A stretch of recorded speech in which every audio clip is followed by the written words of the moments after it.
Can you hear audio? Play something. Okay, I'm playing something. From Los Angeles. And that's it.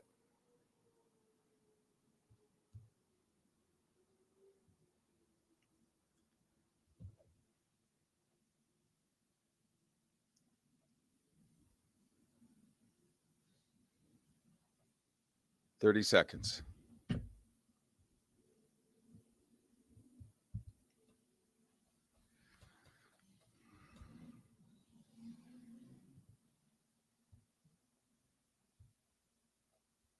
"10 seconds.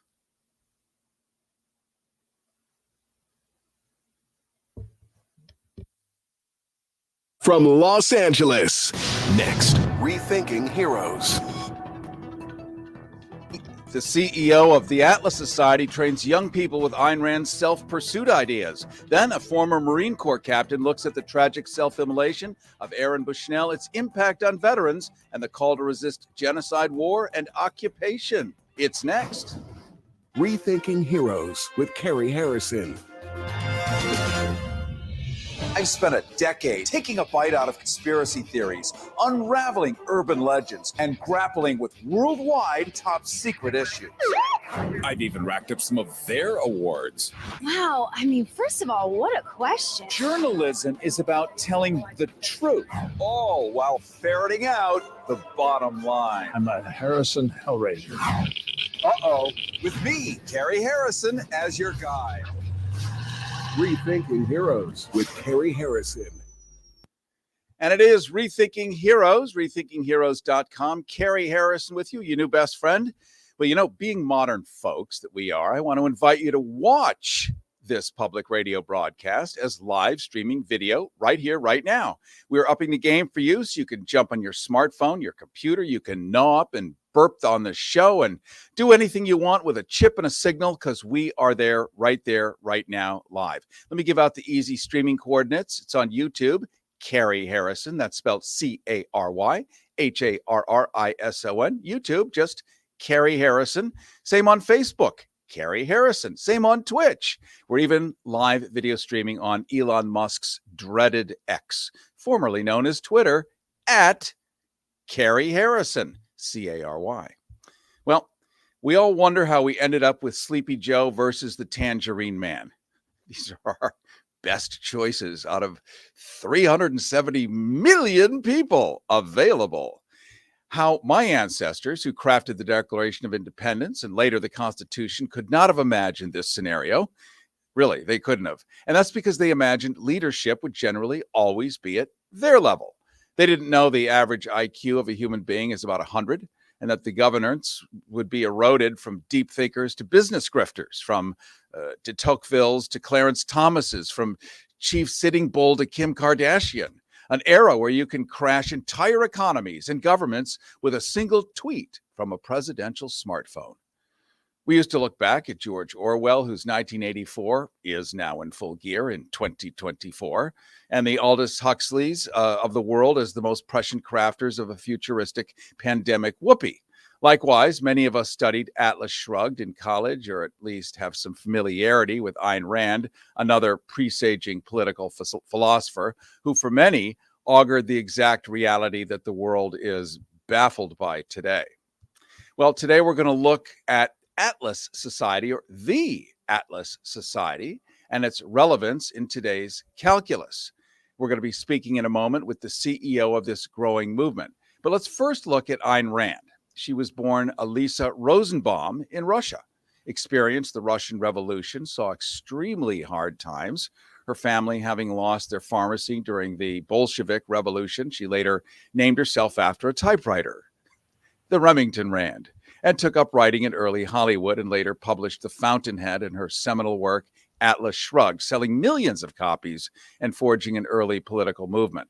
Well, today, Ayn Rand remains a polarizing figure because her ideal of an unfettered and unrestricted capitalism throws the lesser tennis players of Earth under the bus. Those players are generally the bulk of humankind and the 8 billion of us on the planet, but not for everyone. Chuck Darwin can't be blamed because he was really only concerned about survival of the most fit to reproduce during difficult circumstances. Happily, our Supreme Court has accelerated that opportunity by allowing for forced births despite a mother's wishes. And my sarcasm couldn't be more clear, but this is the era in which we live, and we want to untangle this, because what do I know? A notable aspect of Ayn Rand's philosophy is its explicit rejection of altruism. She viewed it as antithetical to individual rights and personal happiness. This invites controversy, since many consider caring for others and contributing to the common good foundational to moral living. Not to mention, people tend to love their children and even other members of their communities. But then those people are finding themselves with poison in their underpants and dying off in gulags, an ironic look back to unfettered power. What does this all mean? Where does it all go? Well, it's definitely based on what we might call the American dream. All the while, Europeans are enjoying their all-you-can-eat medicines, eating fresh salads at sidewalk cafes. They laugh at us when we purposely deny medicine to each other, collapse our infrastructure, pollute our own air and water, and buzz around in electrified grocery carts to ambulate our 400-pound bodies to the far end of Walmart. But they are Europeans, an odd collective of hundreds of millions of people who think that art and music and education have some sort of value for society and are willing to pay for it collectively. So how true is any of this or all of this? Well, with us is Jennifer Anju Grossman, whose acronym is JAG. You gotta love that.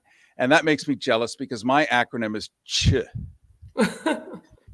Jennifer Grossman. I was born in peak Jennifer year. So there was always a dozen Jennifers in my class and my camp. So I had to make some adjustments. It's a hot acronym. Definitely so. She is CEO of the Atlas Society. She's seeking to engage young people with the ideas of Ayn Rand in creative ways. And previously, she served as Senior Vice President of Dole Food Company, served as Director of Education at the Cato Institute, was a speechwriter for President George H.W. Bush, whose father was my grandfather's roommate at Yale. Another story for another show. Jennifer Grossman has written for both national and local publications, graduated with honors from Harvard, and rightfully cringed when she heard the name Yale. Jennifer Grossman, I want to welcome you to Rethinking Heroes. That's all right. We have some Yaleys in the family. So, of course, we're a big tent over here. Of course, we cringe hearing the word Harvard these days, or any of these elite universities, as they are befouling themselves with identity politics and a lot of what Ayn Rand predicted. Yeah, we're in a place now where the great institutions of learning are now to half enemy. To the other half, they're never going to get into them. So it sounds like maybe the food is better. Everyone is so upside down and so backwards. How do you think Ayn Rand would have responded to, because she was for limited government? Most people don't want a giant juggernaut of a government, no matter who they are, unless it's doing something really amazing. But we haven't seen that part yet. What do you think? How do you think Ayn Rand would have responded to giving birth to Homeland Security, the second largest government agency on this continent? Well, as I think you really accurately described in your setup, Ayn Rand's philosophy, her way of looking at the world, was really revolutionary. And her perspective on government was that its sole justification is the protection of individual rights. So she was not an anarchist. She saw a role for government in terms of the military to protect us against foreign threats, the police to protect us against criminals, and the courts to adjudicate differences. She certainly would not have approved of a vast apparatus to spy on the citizens of this country. We look at rugged individualism, and I remember this from college. I remember my roommate was a psychology major and had all of the Ayn Rand books, and they were stacked up. I'm like, what is this? What is this? What is this? And so I got to dip in there, and I get the controversy because we're back to pharaohs and dirt floors and not much in between, and people will identify it one way or the other. But this notion of rugged individualism, which is really a uniquely American proposition, but if it's done without any guardrails, a lot of people do fall through the holes, and then we blame them for being, well, they're just lazy. But doesn't rugged individualism require most people to be mentally sound with equal capabilities on exactly the same day for their individualism not to collide with somebody else's, and then we're going to have a problem? That's a really good question. And actually, the founder of the Atlas Society, David Kelly, wrote a book called Unrugged Individualism. And I think that at the Atlas Society, we have really talked about the role of benevolence, elevating that as a major virtue and as an entrepreneurial virtue. And I think it would be a misconception to say that individualism requires all of us to have equal capacities in equal skills at the same time. The whole idea of individualism is that we have different capacities, different skills, different interests. And if we are left alone to pursue our own best rational long-term self-interest, we will find a way to make win-win exchanges with other people. And when Ayn Rand talked about altruism, I mean, today we tend to think of altruism as, being nice, generosity, and kindness. And that's actually not what the term meant originally to Auguste Comte, who coined the term. It was otherism. It was always putting the interests of others before yourself. And Ayn Rand warned that every single tyranny throughout history has been based on altruism. She saw it firsthand, as you described earlier, in the Soviet Union. It was brotherhood, it was the common good, and it was appeals to self-sacrifice, which is a very convenient way for government to try to organize people in a way that benefits the elites at the top, but doesn't necessarily benefit the people that are in the society. And this is after the Bolshevik Revolution, when she lost Correct. her family, lost her pharmacy. So she really was eating, dog scat and grubbing around like people after World War I in Germany were just at the worst of the worst. And so it seems like she developed a philosophy that was the diametric opposite of what she was experiencing, which is Bingo. this notion of, we have self-determination. It's in our Constitution, those very words, that we have the right to that. But without the guardrails, you're always going to get a Dick Cheney in the room. You're going to get a whoever in the room. Hey, if I got a deal for you, I'm a Scientologist. You got to hand over your checkbook. Yes, I will remove the thetans from you. And if people aren't really educated, they didn't go to Harvard or wherever I went or wherever you went, they don't have all the correct tools to navigate the others that you don't want to deal with either. Like, how do you? Yeah. I mean, I think the guardrail really needs to be the Constitution. The guardrail against government overreaching, against people taking advantage of others, needs to be, and it's there. It's in the Constitution. And when you talk about people being educated, unfortunately, today, I think it's the so-called most educated that are the most confused, because what they are getting indoctrinated with at these universities is the complete opposite of what Ayn Rand was talking about, individualism. No, now it's all about identity politics and group grievances. Ayn Rand was talking about reason and facts and logic. And instead, what we've got is, your own lived experience. And today I wake up and I decide I'm a cat. And if you don't confirm me in my delusion or my feeling, then you're somehow committing violence against me. So, and then of course there's the socialistic aspect of the hatred of capitalism, the hatred of industry, the hatred of progress, really, which is what I think you're seeing with this new green religion. So, an education now in this day and age doesn't have to be the way that we did it 200 years ago. And that's what we're really trying to take advantage of at the Atlas Society when these institutions are failing us.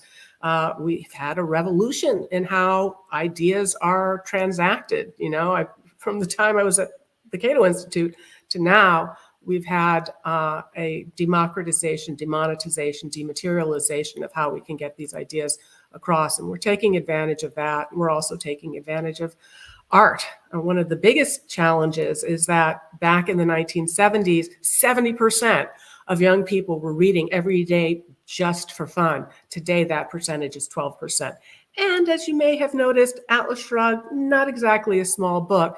So finding ways to take these works, adapt them into graphic novels, go into any high school library these days, it's graphic novels, floor to ceiling, and then find ways to distribute them to people who are looking for answers. And young people, I think now more than ever, are looking for answers because they're looking I'm just going to around. jump It's in, crazy. and I apologize, but people are in their cars and they come and go, as Dorothy said in The Wizard of Oz, so quickly here. So we have to reintroduce you. Jennifer Grossman, I'll get into, we're talking to Jennifer Grossman, known as JAG, CEO of the Atlas Society, seeking to engage young people with the ideas of Ayn Rand in creative ways. Previously Senior Vice President of Dole Food Company, Director of Education at the Cato Institute, speechwriter for President George H.W. Bush, written for both national and local publications, graduated with honors from Harvard. You said that you mentioned people who are against progress that use the new green religion. How is green and understanding climate change and not wanting to get wiped out by a Category 7 hurricane or knocked off the hill from a mudslide from, encroaching climate change, is that the green new religion, and how are they against progress? Well, if you've talked to, and I highly recommend you do, Michael Schellenberger and his book Apocalypse Never, Steve Koonin and his book Unsettled. These are, in the case of Steve Koonin, these are people that worked in the Obama administration on climate issues. And I think that their argument is that, yes, the climate is changing, and there does seem to be some contribution from what humans are doing. But we also need to understand that humans have the ability to adapt, and that we have the ability to find ways, if not to forestall this, but also to find ways to have a more resilient infrastructure in society. And they also argue that some of the ways that people are using these reports that are coming out from the UN is to generate fear and to generate a kind of sensationalism that is not really reflected in the actual body of the reports and the science. Well, but I did go through the sensational Hurricane Ian. I happened to be in Florida at the time and watched the bottom of the state literally scrubbed off.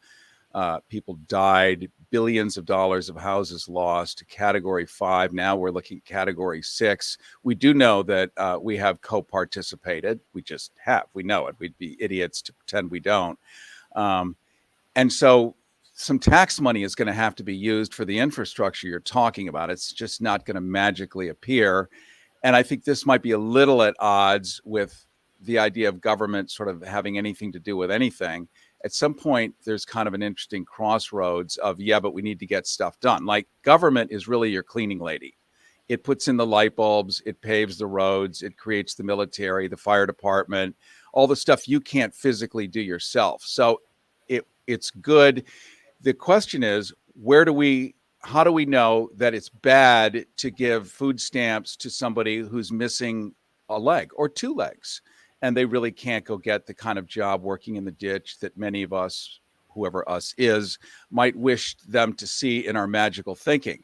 There are always going to be old people. There's going to be infirm people. We either take care of them or we let them live on the sidewalk like we do in LA and sneer at them and splash them with our Land Rovers as we drive by. And I'm being cynical and sarcastic, absolutely on purpose, because that's precisely what happens. So what do we do about, say, a homeless problem? It has to be funded and dealt with. Right. In this calculus of you raise a really, really good point. And, you were talking back about the founding and the Constitution and how much we've changed as a society. And one of the things that was remarkable about early American life, as de Tocqueville had described, was it was very different. That in America, you had this vast network of private organizations and charity that's still in evidence today. You compare that to Europe, and they just don't have that philanthropic tradition. So, I think Ayn Rand was very specific when you say we need to do something about it. I guess it would be, what do you mean by we, paleface? I mean, is we necessarily default to the government should do it? Because as we know, the government is so enormously competent in the other things that it does, whether it's the DMV or the post office, or it is an entrepreneurial, private, philanthropic sector that is coming up with solutions. And I think that I would probably prefer the latter than the former. The thing that is tough, though, you and me, or anybody, we all would love to have everybody really having the same capabilities and the same ability to get it all done. Then actually you might call it a government, and it might be a great government. But the fact is, we have dirt floors and marble floors. We have people who are lucky enough to go to great schools. I'm one of those lucky bastards. I was part of the Lucky Sperm Club. I went to Swiss boarding schools. I got to see and be with the biggest and the best of all. Could I hand that to my neighbor? No, I can't. I wish I could. What I can do is redistribute that information, but it doesn't allow for a small percentage of people who know stuff to be able to run stuff because they're uniquely qualified. Guess what? They're not. Half those bastards that I went to school with are weapons sellers. I don't know what they do, but not anyone I'd want over for dinner, frankly. So we're kind of back to everyone having perfect mental health at the same day, having exactly a level playing field of capabilities, no infirmities, and all the rest of it. And it makes it difficult. So let me just ask you a reconciliation question, because this is so fascinating. When do we ever get to talk about Ayn Rand? Never. Never. So I'm so glad you're here, Jennifer Grossman. In the 1960s and 70s, Ayn Rand supported abortion rights, opposed the Vietnam War, but condemned draft dodgers as bums at the same time. She claimed European colonists had the right to invade and take land inhabited by American Indians, and called homosexuality immoral and disgusting. And this audience knows how immoral and disgusting I am that way, although you've never been able to watch, despite occasionally advocating the repeal of all laws concerning it. So it's bad, but let's not have laws against it. What is the Atlas Society's current stance on these issues? Europeans having the right to invade and take land inhabited by American Indians, gays being immoral and disgusting, etc. I think I'm so glad you raised that, because we're not the only Ayn Rand group on the block, but we are unique. And one of the things I think that makes the Atlas Society unique is that we embrace open objectivism. We don't see objectivism as some closed kind of dogma. We think there could be things that Ayn Rand got wrong or that were incomplete, and that can be corrected or evolved. And so we don't conflate the person with the ideas. In terms of abortion, I would say that I completely agree with Ayn Rand's stance on that a woman needs to be the one who makes the decision on whether or not she's going to carry a pregnancy to term. In terms of Ayn Rand's statement on homosexuality, I think it was egregious and heinous. But again, being realistic, like within the context of the time, that was not necessarily that was pretty much how people thought about it. And fortunately, we've evolved. I agree with you. That Gays for Capitalism is among the biggest funders of the Atlas Society. It's easy to pick off some things that she said that were wrong. But I think if you do that and then use that, as I'm sure a lot of her critics would like to do, as a way to completely dismiss all of the ideas, some of which I think have a lot of value and at least deserve being discussed, which is why I'm so grateful for this opportunity, then I think we miss out. Yeah, it's interesting. Ben Franklin, my grandparents were neighbors of Benjamin Franklin VIII and had the Franklin Family Bible, the real one. And guess what's in it? Anytime you want to hide something and have nobody ever think to look for it there, you put it in the Family Bible. And in there was Ben Franklin's accounts. He referred to himself in the Bible as a proud whoremaster and ran one of the biggest brothels in Philadelphia. And it had how many shillings and pounds he had made from running this extraordinary enterprise.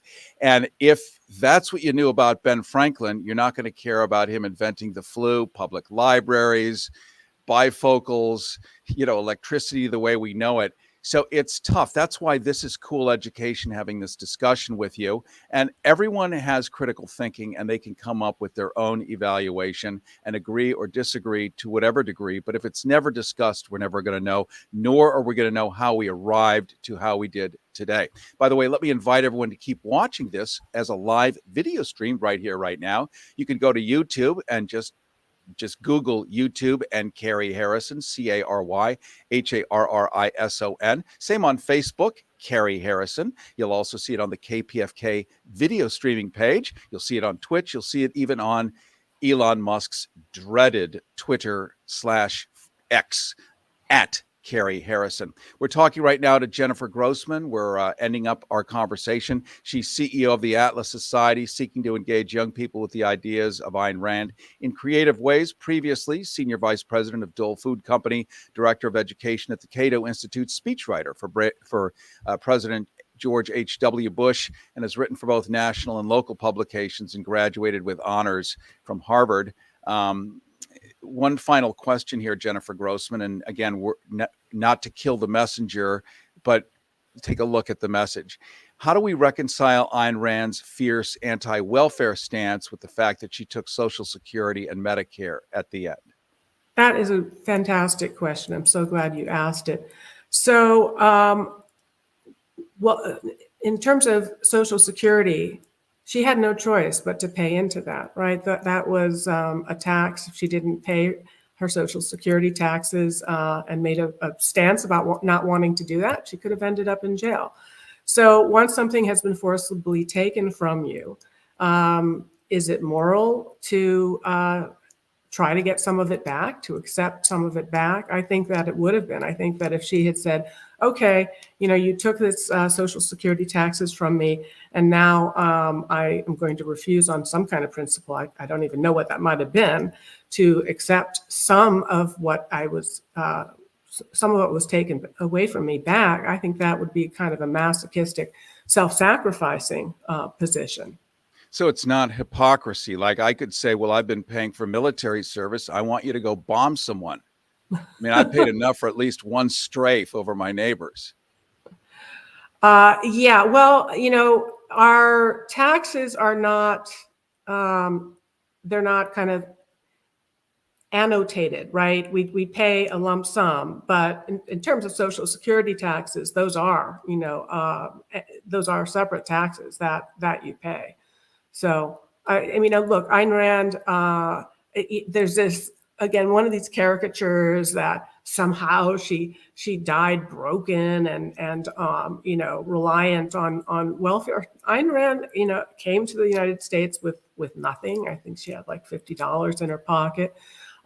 She came out to Hollywood. She, worked in the wardrobe department, graduated to reading and then writing scripts.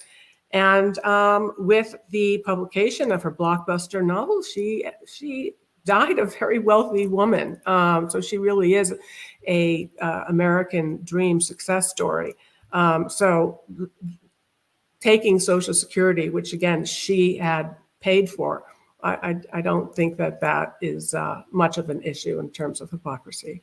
Okay. Well, I very much appreciate your having come on today with us, Jennifer Grossman. I love learning about this stuff. It's really not taught in school, maybe in college at upper levels, but today I think they just teach you how to find when Netflix is going to drop its latest episode. I can't help being snide. I'm just as upset as you are and everyone else with how things are turning out. Maybe we come from different angles, but I think we both want better.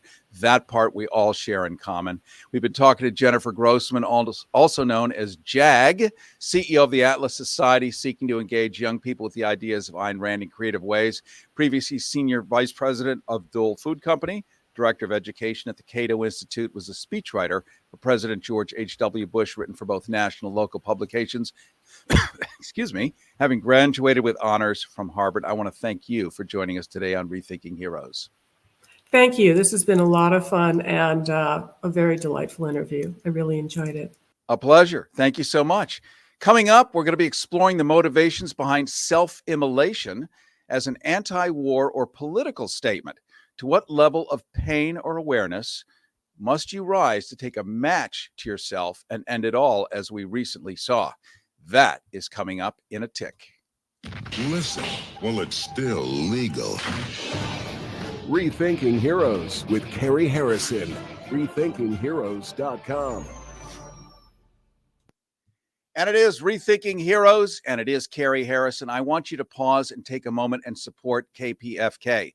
What we just did was a very interesting interview with somebody who would normally never, for 1,000 years, be brought on this radio station. But education is key. If you want to know who's out there and why and what the plan is, you need to hear from their lips how they analyze and dice and answer questions. You need to find out who they are, how much power they have. You learned as I learned. Gaze for, I don't know how true that is, but why not?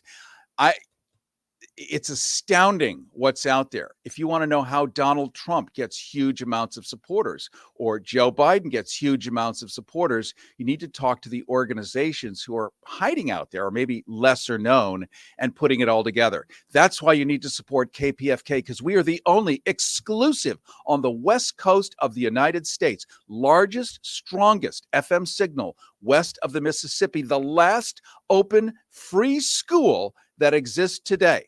When you pull out your checkbook, your wallet, you go on kpfk.org and make a secure donation right now of $50, $75, $100, $125. That money is university money. It is not 80 grand for someone to go get a master's. It is free. It is free and for fun, by the way. Plus, this show, Rethinking Heroes, as the video stream right now on YouTube /Carrie Harrison. You can just Google YouTube Carrie Harrison, Cary. You can go to the Facebook page, Carrie Harrison, also the KPFK Facebook page right now and watch this live stream, including our guests. You could go to Twitter, X, we're streaming right now, @Carrie Harrison. We are school going every single state. That means we're going through the Deep South right now as we speak. And this is what you're doing. You are educating tens of millions of people who would otherwise never have access to why and what and who's the man behind the curtain. That is a value that is unbelievable. And by the way, the audiobook version of this show as a podcast, banned in Mississippi, banned in Alabama, banned in Louisiana, banned in Florida. Well, that goes without saying, doesn't it? Pick up your phone right now. Call 818-985-5735, 818-985-KPFK. Pick it up. Make a donation right now. $75. Think about that. $75, you're going to educate 20, 30, 40,000 people. You're not even having to buy textbooks. You're buying downloadable access, podcasts, all the things that will reach them and touch them with a permanent shelf life for $75. $100 donation, tax deductible.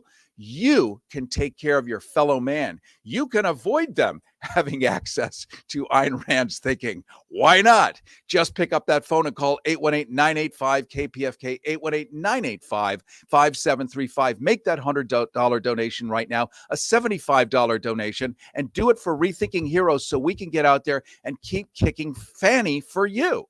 Fannies do not self-kick. We know that. Nothing does anything without somebody showing up and making it happen. I'm here volunteering. Why? Because if I don't do it, it doesn't get done. And all the damn years I've been at radio, all the different networks, whether it's CBS or Air America, where I was on, or starting this or doing that, or rock stations, it doesn't really matter. But you come with all that training and all that whatever, and then what do? Just go sit in a closet and do nothing? We are at war, my friends. I know it. You know it. And we have a Supreme Court about to declare king again, so Clarence Thomas can resign. Yep, resign. He will not resign during a Republican or a Democratic administration. Just like Sandra Day O'Connor had to declare Bush president years and years ago, so she could resign, or try to anyway. That's what's going on. Self-interest, rabid self-interest, such as we've been hearing about. But this is what happens because everyone does not have acute mental health on exactly the same day and never will.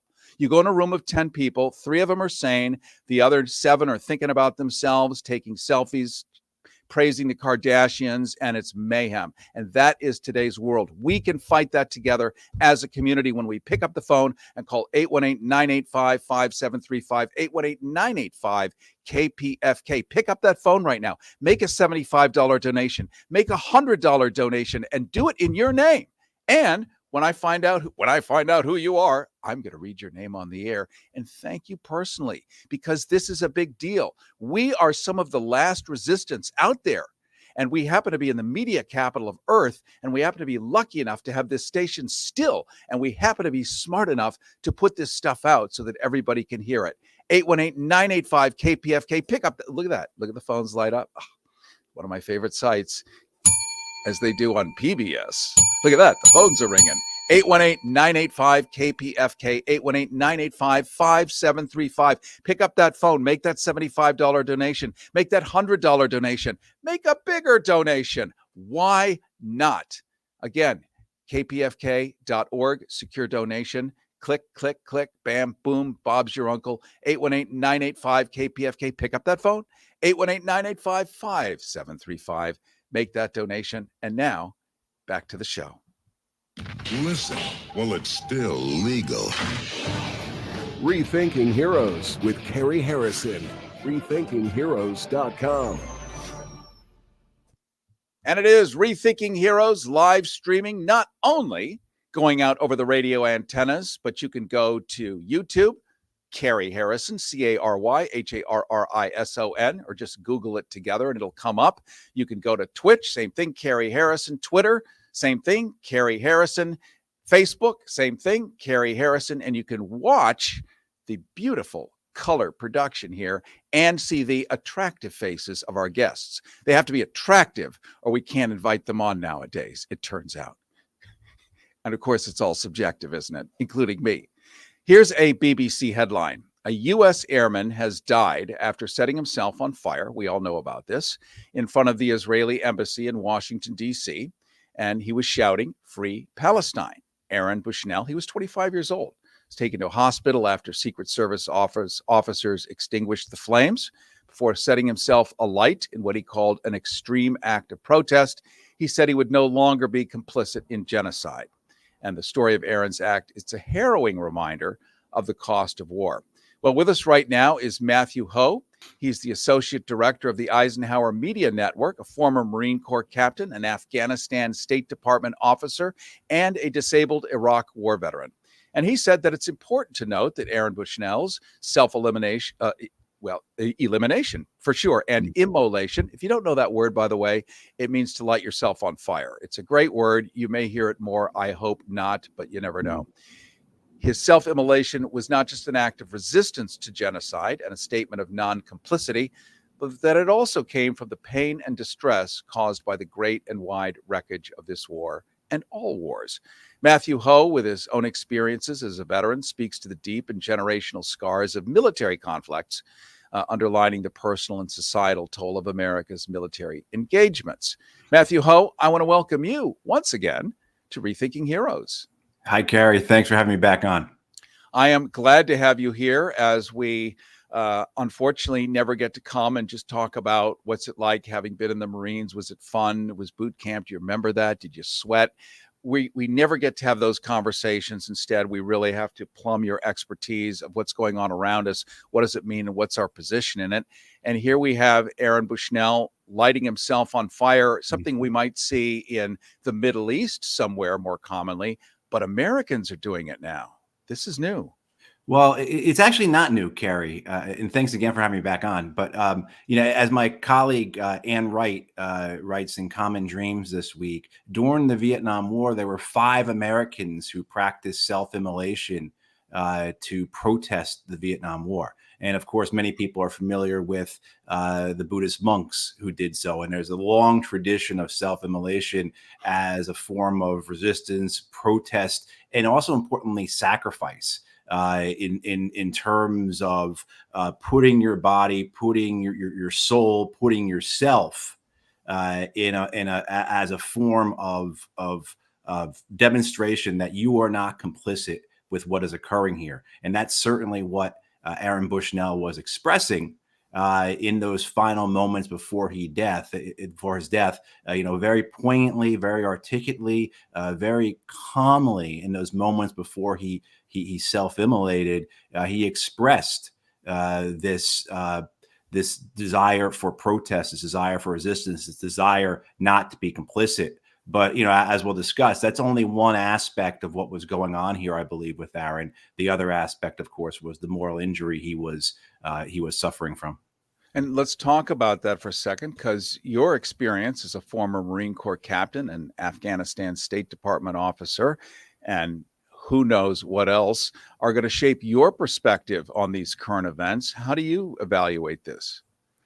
Well, in terms of his self-immolation, you see, and in terms of also someone who's been involved in these protests, being involved in other anti-war activity going back 15 years now, a lot of this can come from a frustration, right? An anger, a feeling of nothing is working. We have to do something extreme to get the attention. We have to do something extreme to have people take notice. We have to do something extreme to get people to change their behavior.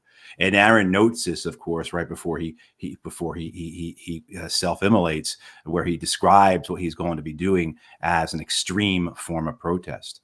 And so certainly I think the understanding for where this came from, as someone has to do something to change things, as we're witnessing this genocide in Gaza occurring, as the horrors mount every day, and as our government is continually complicit, sending roughly 3 cargo planes full of bombs every day to Israel.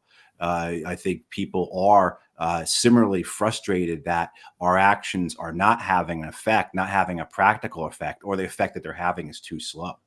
But then also, too, I come from a place where I, too, suffered moral injury. I, too, had issues of suicidality because of what I did in war, my complicity, what I took part in, my participation in the war, particularly the war in Iraq. And so I understand where those feelings of guilt, regret, shame, very deep, very penetrating emotions that have undercut your ethical, religious, moral beliefs and identity, how heavy that is, how controlling that is. And it brings about such a degree of distress, of psychological, emotional, spiritual distress, that for many people who are suffering moral injury, suicide seems to be the only relief. And then there's a third aspect too, I think we have to address if we're looking at this from a larger human experience, societal level, is this idea of violence as a cleansing action. And you see in some of the words that Aaron said in his last days and months, he talked about never being able to get the blood off of his hands, or in his will, he writes that the machine demands blood. And so this idea that there has to be some mechanism to atone, to repent, to cleanse. And I think when people hear that about blood being on his hands and never being able to get it off, I think for most of us, we go back to high school, right? And we think about Lady Macbeth and out damn Spot, right? And the guilt that she is carrying from her participation in that murder. And to be clear, right? She didn't conduct the murder. She was just complicit with it. But the guilt, the shame, the regret from having done that is so great that she can't get that blood off her hands. And so that's the type of again, psychological, emotional, spiritual factors we're talking here. We talk about moral injury. So I think when we look at Aaron's death, we have to look at it as a confluence of all those things, and not just say it was just one thing. If we truly want to understand what he did, why he did it, and just as importantly, if we truly want to know how we can best respect his actions, memorialize those actions without celebrating them, but memorialize those actions so that we can utilize his sacrifice to further our resistance to war, occupation, and genocide. We're talking to Matthew Ho, Associate Director of the Eisenhower Media Network, former Marine Corps captain, an Afghanistan State Department officer, and a disabled Iraq war veteran, pointing out that Aaron Bushnell's recent self-immolation came from the pain and distress caused by the great and wide wreckage of this war and all wars going back. Matthew Ho, with his own experiences as a veteran, is speaking to the deep and generational scars of military conflicts, underlining the personal and societal toll of America's military engagements. And I was just at the gym the other day, Matthew Ho, talking to a guy who is in the reserves. And I asked him, are you going to go sign up now that the world is falling apart again and you're probably going to get called up? He said, I won't do it. I said, well, why is that? And he was a patriotic guy. He said, well, it's simple. I can't march along someone else's troops using our weapons and follow orders from their leaders as an American. And he said, it's just, I can't reconcile that. And not to mention the idea of cleansing Hamas when you can't say what Hamas is, who's with Hamas. What does that even mean? And you've wiped out, what is it, 1 out of 20 women and children, or some outrageous number in the tens of thousands now. Like, they're not seeing anything other than just killing people. At least that was his position as somebody from within the military. I am not in the military. I don't know. That's why I look to people like you, Matthew Ho, to help make sense out of what is clearly confusing to most of us.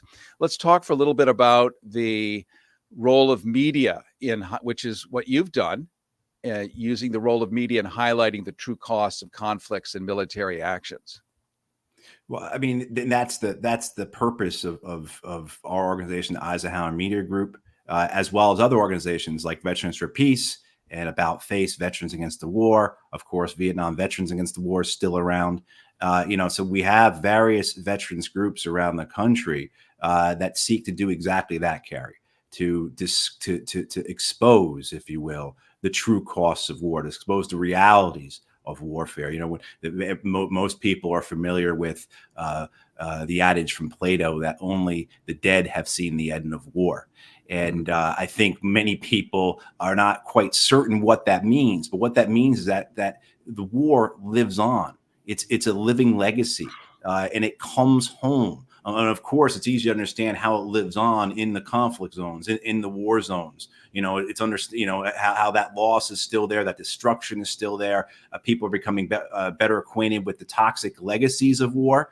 So, say you look back and see what has occurred in Southeast Asia, the issues of the poisoning of the land and water by the Agent Orange program that still devastate the people of Cambodia, Laos, and Vietnam, as well as, say, the unexploded ordnance and landmines, all those bombs that didn't go off that are still being pulled out of the ground every day in those countries. Look, there's still bombs being pulled out of the ground in Germany and Japan from World War II. They still find artillery shells in France from World War I. And it's not, a curious or seemingly random event. It occurs regularly. But for those here at home, this idea of the war never ending is that war comes with, as we were discussing, an extreme psychological, emotional, and spiritual cost that doesn't get better with time. It's not the same type of thing as having your heart broken or even the loss of a relative or a close friend, a loved one.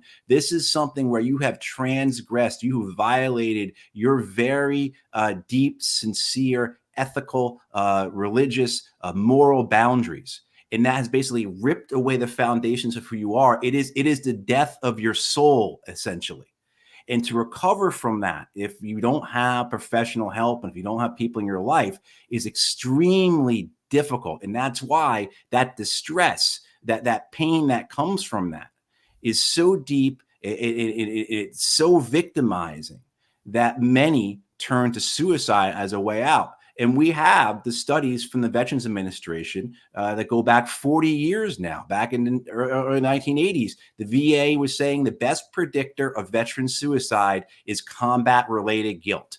And that's what all the studies since then have shown. So not saying that all veteran suicides are from moral injury, but saying a good bunch are, particularly if they are combat veterans. And I also want to say one more thing about moral injury as well, Carrie, is that this is not a military-only thing. Anyone in any capacity, in any industry, in any profession, in any form of life can suffer moral injury. It's a betrayal, essentially, a betrayal of who you believed you are. And that betrayal comes then in a form of action or inaction on your part where you transgress, you violate, you betray those ethical, religious, and moral boundaries. And also as well, moral injury can come from an outside force. So the idea of having moral injury because you were sent to a war that was based upon lies, and then you took part in all of that violence, that itself is a moral injury as well. All right, we're going to pause for just a second. We're going to end with talking to Matthew Ho about having witnessed the effects of war firsthand and the message he's going to have for those advocating for peace and justice in just a sec. Preventing truth decay. Rethinking Heroes with Carrie Harrison. RethinkingHeroes.com. Just a quick shout out of love for KPFK. Once again, to remind you to pick up the phone and call 818-985-KPFK, 818-985-5735.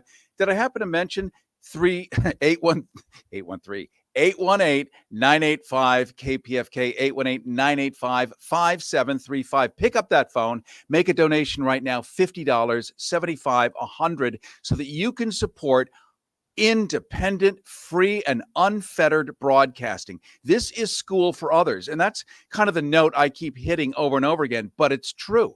We get our information. When I say we, I mean we, the live humans, maybe not you, maybe not me. But guess what? If you're under 20, where are you getting your news? 100% of it? Facebook, TikTok. It's egregious, but it's a fact. So we can counter that. We can pepper. We take Rethinking Heroes and put it on Facebook. Gasp. We put it on TikTok. Gasp. Yes, we are co-participating in the way people consume their information, since there no longer is a Walter Cronkite. That's why you need to pick up the phone right now and call 818-985-5735. Pick it up. Call 818-985-KPFK. Go to kpfk.org. Make a secure donation right now, $50, $75, $100, and support this radio station. We're not a radio station anymore. We are a media station. We are live streaming as we speak this show. You can go to Facebook. You can go to the KPFK Facebook page. You will see this show live streaming right now. Imagine, with all the bells and whistles. And what did it cost you? Nothing. Who's paying for it? Me. Yeah, that's how much I believe in this. But that's what we're doing for you. We're helping you. We're not asking you, feed us, and we're going to do nothing back. We're co-feeding at the same time. We want to up the game.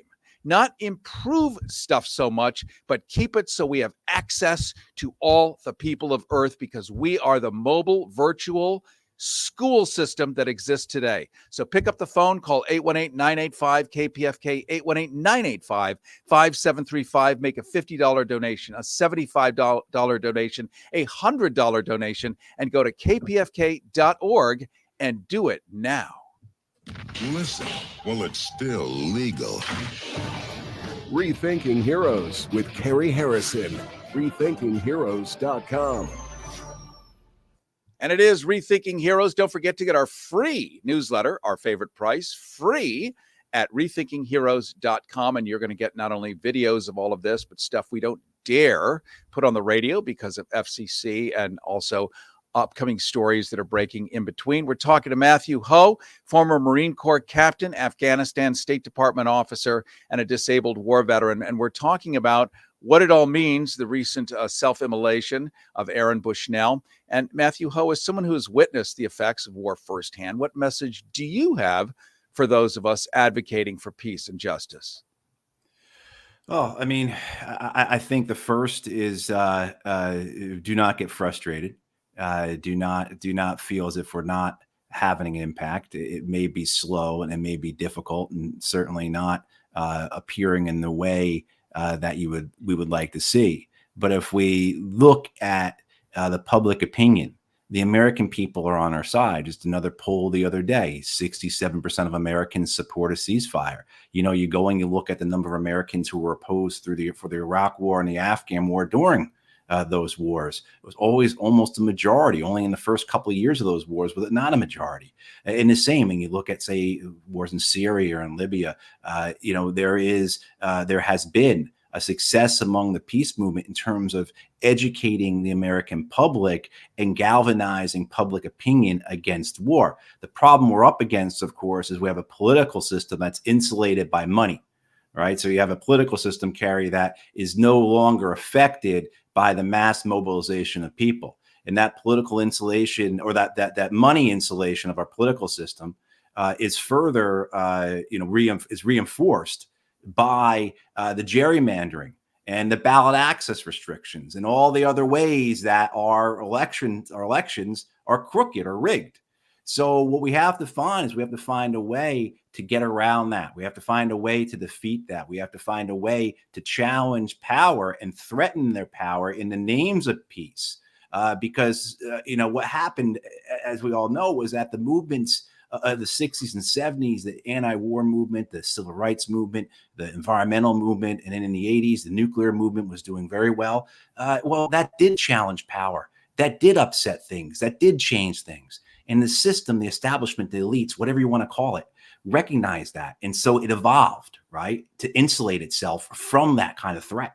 And so we have to evolve as well. And we have to recognize, well, how do we take on this power? How do we threaten the power if they are not going to pursue peace? And I think one of the things, just to chime in on what you were just saying about your own program and about what KPFK is doing, is this is a huge part of it. This type of technology and this idea of media being able to inform, being able to mobilize, to organize, to educate, this has such a central role in any of our attempts along any of lines of peace and social justice to threaten power unless they change. That was fabulous. And I'm going to pull that out as a promo. So good. I want to thank you so much, Matthew Ho, Associate Director of the Eisenhower Media Network, former Marine Corps captain, an Afghanistan State Department officer, and a disabled war vet, talking about not only Aaron Bushnell's recent self-immolation, but the greater idea of war and the results of it. Appreciate you very much. Looking forward to having you back on, my friend. Thanks once again for joining us today. All right. Thank you, Carrie. Thank you. Carrie Harrison with you. Just a final nod to KPFK. I want you to pick up those phones once again. Here we are on our pledge drive, but guess what? It's working. It's working because you're showing up. And we are showing up for you. We are now live streaming video. You could see all of this gorgeous video if you go to YouTube, Carrie Harrison. You could just Google YouTube, Carrie Harrison together. You can go to Twitter, X, same thing. Google Twitter, X, or just Twitter, Carrie Harrison, C-A-R-Y, Twitch, it doesn't matter. You name it, the whole soup, cat, and pizzas. And we're out there showing up for you and making sure that these programs get to other states of the 50 states, because we are at the head of the spear in many places, and we are the only spear left. So pick up the phone right now. Call 818-985-KPFK, 818-985-5735, 818-985-KPFK. Make a $50 donation, a $75 donation, a $100 donation. You're going to get so much bang for your buck. It is unbelievable. Now that you know you could reach people on TikTok, you can reach them on Instagram, you can reach them on Facebook, you can reach them on YouTube, you can reach them on anything with a chip and a signal, at least through this show, Rethinking Heroes. And trust me, the others will soon follow. I'm so thrilled to have been with you this week, and I hope you do have a wonderful week. And you can always get in touch with me through rethinkingheroes.com. Preventing truth decay. Rethinking Heroes with Carrie Harrison. Rethinkingheroes.com.